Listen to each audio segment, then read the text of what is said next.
연료함양 박시전은 크게 세 도막으로 나누어져 있습니다.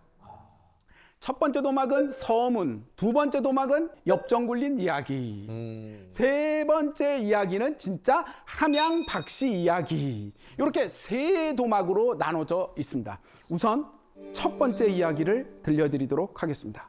아, 다른 거구나. 어느 높은 대갓집이 있었어요. 아들 둘이 고위관직이었습니다. 그 집에 홀로 사시는 어머님이 계셨습니다.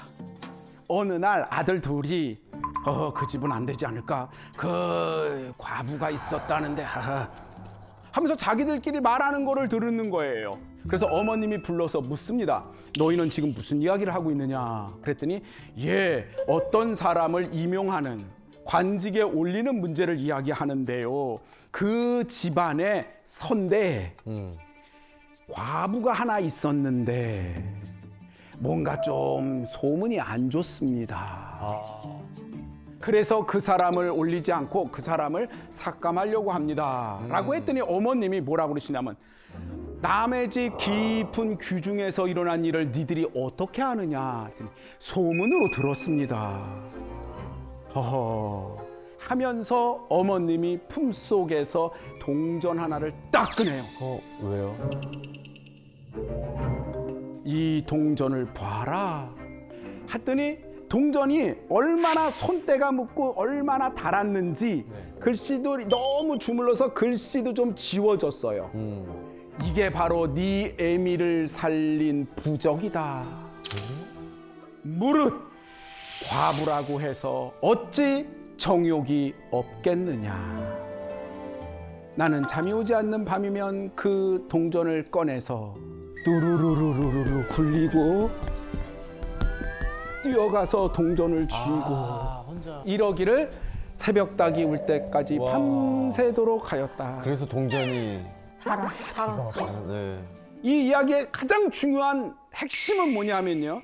양반집 여자가 인간의 본성에 대해서 이렇게 정확하게 어찌 과부라고 정욕이 없겠느냐라고 그의 자식들을 앉혀놓고 말하는 장면을 잊을 수가 없습니다. 참 교육이다. 참 교육. 바로 너희의 어머니인 나도 평생을 이렇게 수절하며 사는 것이 너무나 고통스럽고 괴롭고 정말 인간적인 기본적인 이런 것이었다라는 이야기를 이야기하는 겁니다.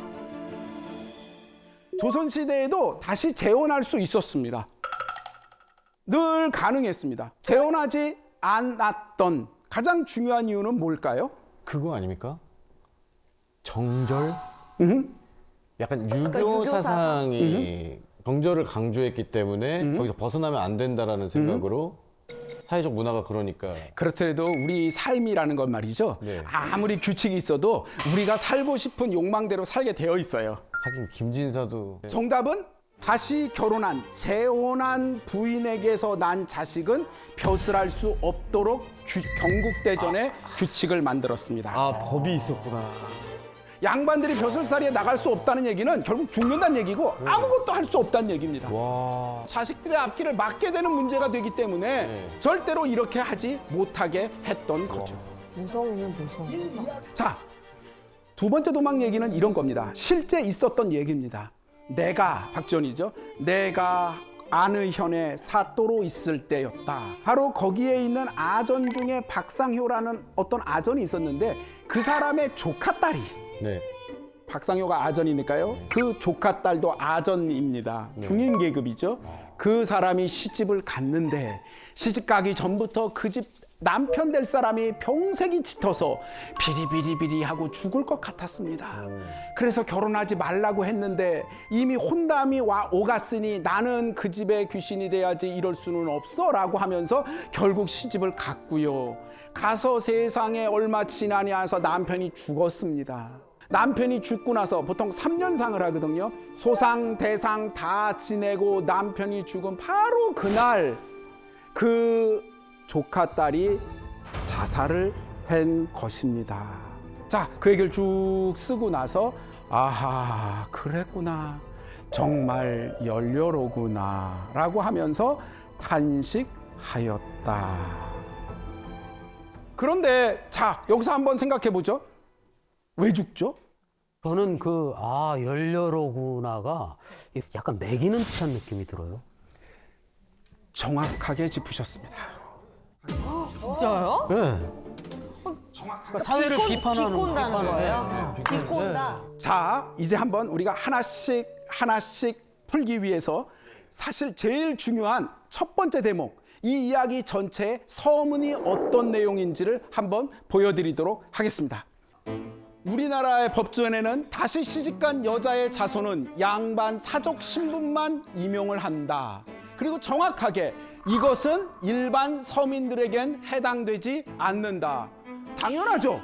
양반들만 관리가 되니까. 자, 여기서 잠깐 양반 말고요. 평민들은요. 재혼하면 됩니다. 재혼해도 되는 이유는 뭐죠? 재혼해서 나온 자식이 벼슬 할 건 아니니까요. 네, 그렇죠.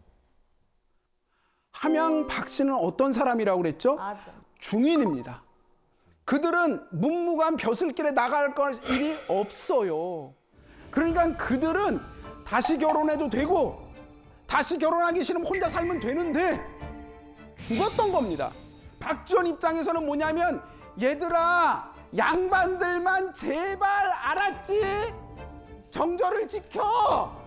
라고 말해야 되는데 시키지 않아도 모든 사람이 다 정절을 지킨다 그러면서 과도하게 죽음까지 막 하는 이상한 사회 속에 자기가 사또가 된 거예요. 자, 그러면 양반 부인은 결국 살았습니다. 함양 박 씨는 죽었어요. 죽어나가는 사람들은 사회적 약자이고 알지 못하는 자들인데 그래서 박지원은 어떻게 했느냐?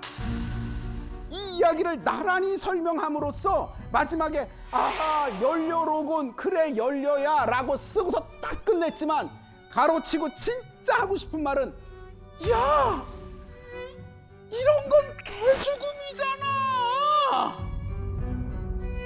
라는 말을 했던 거죠. 사실 정답은 서문에 이미 다 썼어요. 여자들이 귀천과 높낮이에 상관없이 양반이건 아니건 너나 없이 수절해서 하나의 풍속이 되었다. 그러면서도 마치 극락을 밟는 것으로 여긴다. 정말 모질고 지나치다. 이 이야기에서 정말로 중요한 핵심은 사실 하나가 더 들어 있습니다. 제목입니다. 제목이 왜요? 열려 함양 박시전. 조선시대는요 철저한 계급사회이기 때문에 여성들을 부르는 호칭도 정해져 있었어요. 평민들은 뭐라고 불렀냐? 박씨면 박조이라고 불렀습니다. 중인은 뭐라고 불렀냐면 박성이라고 불렀습니다. 양반 여자들은 박씨면 뭐라고 부르냐면 박씨다.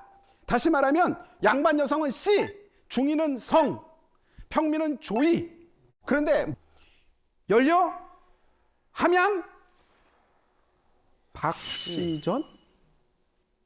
이 사람은 중인이잖아요. 박성전이라고 해야 되지요.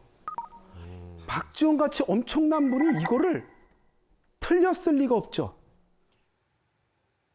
박지원이 진짜 말하고 싶은, 그러나 대놓고 말하지 않지만 이 사회의 엄청난 풍조 중에 하나가 뭐냐면 수없이 많은 집안에서 자신들의 가문 상승을 위하여 여성들을 이렇게 살해하듯이 죽이는 풍조들이 너무 많았고, 사회적 가스라이팅이 된 상황으로 연료 담론을 널리 퍼뜨리는 거였습니다.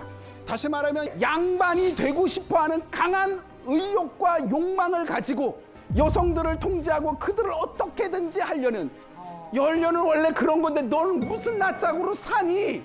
못 배워 처먹었구나 라는 식의 사회적 압박이 가문에, 집안에 있다는 것을 날카롭게 지적하신 것입니다.